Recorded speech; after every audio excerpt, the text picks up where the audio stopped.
Everyone, and first of all, thanks. It's great to be the audience choice. So this is very, out of the blue, but we're here and we've come up with something right now, so we're going to present. So my name is Joseph Dung, co-founder of Babelverse, and this is my co-founder of Babelverse. So Babelverse began in Greece. We met in Greece. We were working in Greece, and we had a big problem with language barriers.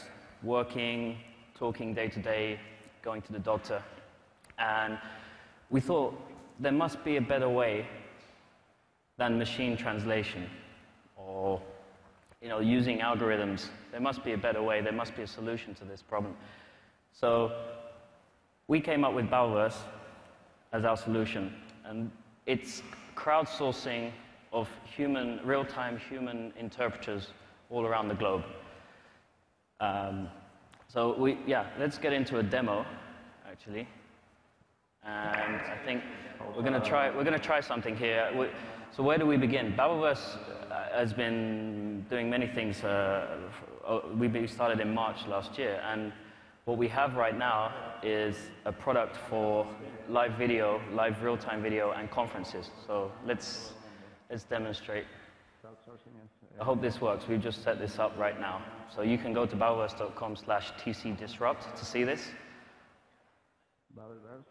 So I'm going to talk about something at the moment, and you should hear an interpreter interpreting what I'm saying in real time into Spanish. And this guy is in another part of the world. He's actually in Santiago in Chile right now, and we're transmitting the audio live. So I'll tell you a little story. We began this in March, as I mentioned, and we did something for the Japanese tsunami. We created overnight, we saw an opportunity for a use of Babelverse, which was crisis response. And we created a way for people that really wanted to help the post-tsunami problem that spoke Japanese and English, could help people on the ground, rescue teams or reporters to speak with the Japanese people, help victims. And we set up a service where people could connect live and provide volunteer their language skills for this service. So that was something that we use Babelverse for. But Babelverse is really we spent months and months building up crowdsourcing interpreters. We have around 3,000 sourced interpreters, and let's go into the interfaces now. So this is a profile of an interpreter's profile. They set their languages, a little bit about them, where they're based. So they can come in here and they can enter all their currently in information, but what's important is they can enter their languages. So we have their languages, we have the level that they speak, but we also, this is something quite new, we collect the dialects and the accents too. So we really want to, if we really want to have that real-time interpreter in your pocket, and you connect and you get somebody in your dialect, in your accent, in your language, which is really important. So we have this. Other things that they can do is they can set their availability, so they can log in and tell us when they're available to receive requests. So, and they can do this on a rolling weekly basis. And we only send them requests during this period. We send push notifications to them, and they can accept the request or not via their mobile device if they're at home on their laptop.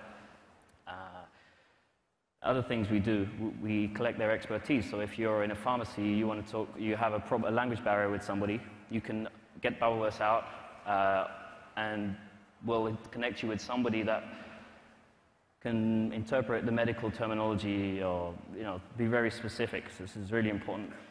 And what's important to know is that this is a hybrid crowdsourced kind of solution. So we have professionals. We've spent many, many months getting the professional interpreters on board, which is really important for us because we can provide a premium service of professionals, but at the same time it's crowdsourced because we really want to target every language in the world. There are nearly 7,000 active spoken languages in the world, and we want to cover every single one of those, not just English to Spanish, but Japanese to German or Italian. So we've been sourcing this language talent all around the world, and we find it everywhere. In a coffee shop in Berlin, we might meet a waiter or waitress that speaks 2 languages, and we just get them on board and we say, you can train on existing video.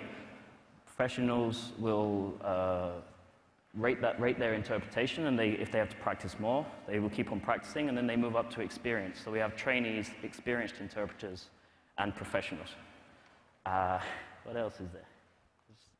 Yeah, so maybe yeah, I can speak about the vision a bit. Yeah, speak about the vision. Because, yeah, this is, you saw a bit what we have with Babelverse today, what we showed you with the live streaming events, but Babelverse is really more than that. The core of Babelverse is what Joseph just talked about. It's the people who power it and who provide this service. And what we want to use these people for in the future is really creating something that we consider science fictional, like some of you might know the Babelfish. That's what we're trying to do.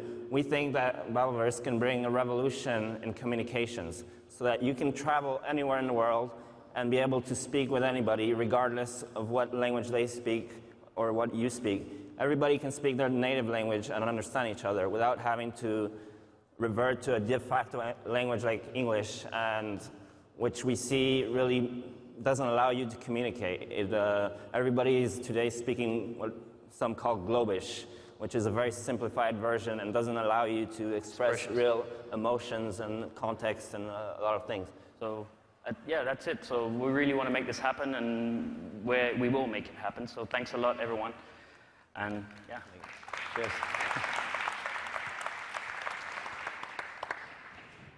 Well, first of all, congratulations getting up here and doing such an amazing job. I think you just did an amazing job. I hope you guys heard the Spanish interpreter. It's probably still going right now, I hope. But, I love things that like really don't have a category. I mean, it kind of has a category, but I don't even know what the category is, and that's what I love so much about what you did. It's really, really, really cool. And then it looks amazing also. Looked very simple. Your tools looked really streamlined, beautifully designed. Thank you. I love the vision you finished up with, that this might be in your, on an iPhone and real-time conversations. There have been translation services out there before. One of them, I know, .tv, that worked with the TED conferences. What's different now? Just the number of translations, the speed you can do them? You might be talking about .sub, which does, yeah. Yeah, they do subtitling, actually, of videos. Okay. And that happens after the fact. Usually it takes them at least a couple weeks to have a TED video available in a few languages. Babelverse is in real time. You can be watching a TEDx talk, for example, happening in South Africa, while it's happening, and be watching it in your language and be able to ask questions and have the speaker interact with them. So it's not after the fact, it's you're participating. So no one else has built anything real time yet? No. Is it a marketplace where the person who's translating this discussion right now in the future could be paid? Is that kind of the idea? Well, they are actually paid. We do pay them. Okay. It's a per minute basis. Yeah, we should, I missed that part of that. Yeah. We should talk about this. We have 3 groups of interpreters. So one group, they're apart, it's professional interpreters who have already been doing this for many years. They typically work for the UN, for public institutions, hospitals. So they are professionals, we have them. And then we have crowdsourcing, which is anybody who speaks more than one language fluently can sign up. And they start out as a trainee. So first they have to do it for free. They have to do it over some videos. They get rated by other users every time. And if they have the skill, because it's more than just knowing the language. You have to be able to listen, understand, translate, and speak all at the same time. So if they're able to do it, and they prove it, then they become an experienced interpreter and they start getting paid. And it's surprising the amount of language talent we found out there, which do not do this as a career or, Yeah, they never consider it. And they receive 70% of what the user pays. It's a per minute pricing. And we come up with, we set the rates. We don't want to have a bidding system where it lowers the quality. Quality is super important for us. So we set the rates, and it's also really important that we make interpretation affordable for everyone and a fair income for the people doing the job. Yeah, so the rates differ per each language pair. So between English and German, it'll be more expensive than between South African and Portuguese because of the cost of living in those countries. Got it. Interesting. Well, I also just want to say congratulations. I mean, it was an incredibly tight presentation, given you only had a couple minutes to pull together. One of the things that's pretty amazing about this, I mean, sort of the lack of a category is I've always believed that with all the people on the web, if you can make something very accessible, it allows people to access it obviously more easily, and it just creates this incredible dynamic that really couldn't exist without the distribution costs of the web, right? You've got a guy in Sao Paulo who's translating a conference in New York, and there might be people consuming it in, wherever, right? On Mars. It's pretty incredible. Do you have a sense of how many people could, like, if you look at the professional translation market, presumably that's relatively small. I mean, you mentioned, yes, the UN and certain kinds of organizations like that. I mean, do you have a rough idea how many people, in effect, you could activate to be part of this thing, or that would have requirements for these kinds of translation services? Because a lot of the machine stuff is pretty, I mean, it's getting better, but it's still pretty sketchy, right? But, a live person who has that sense of the real, the culture and the dialects, I mean, it seems pretty amazing. I mean, I'm just kind of curious, I mean, since you had that vision statement about Babelfish, I'm just kind of curious how big you think the market could be. Yeah, the professional interpretation today is kind of a niche because it's not affordable and accessible. So yeah, there are not that many professional interpreters, and the ones that exist, we want them on Babelverse. But really, to accomplish this vision, we need everybody else. We need the crowd to come on here. And we think that maybe a third of the people on this planet speak more than one language, and they could participate.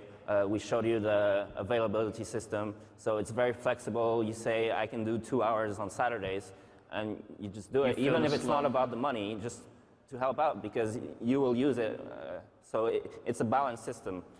Yeah, you give and you receive. So we think that if we can get really tens of thousands of people to participate, we can cover all language combinations and have a system where within a couple of minutes, anywhere where you are, you can get somebody. We have other ways we can do this. We want to tap into traditional interpretation agencies that have professional interpreters. We can then bring them onto Babelverse, like you said, and get you somebody very, very quickly, within seconds. Do you imagine it being opened up for like Skype video type conferences, where you've got somebody's negotiating with some people, manufacturer in China or Korea? I mean, is that something that you envision as part of the market? Yeah, I mean, people come to us with all sorts of out there ideas of Babelverse. When we present Babelverse, people just keep coming up with these ideas, and a lot of our users bring us amazing ideas. So there's so many. The uses are endless, yeah. The uses are endless. Languages involved. This is definitely one of the uses that we see very soon. Just one. Sorry. Just one other question. Surprisingly, I saw earlier this week that iTranslate was the #1 app on iPhone. I actually downloaded it because I was like, wow, I can't believe this popped into the first So we better spot. get Babelverse out there, right? Yeah. Well, so just a little bit about the tech play versus your more personal approach to it. So I guess the being able to do it personally is going to be like this, and I guess the bet is that technology is going to always be kind of down here. Well, there's a quote from the guy at Google who heads Google Translate, who was actually the main engineer, and he said, we got as good as we can get with machine translation. The only way to get further would be the singularity, which is like, really, we have artificial intelligence that are smart as people. So we're not there today. We think that people will still have the advantage for a long time. All right, let's thank these guys. These guys had 40 minutes to prepare. Very good presentation.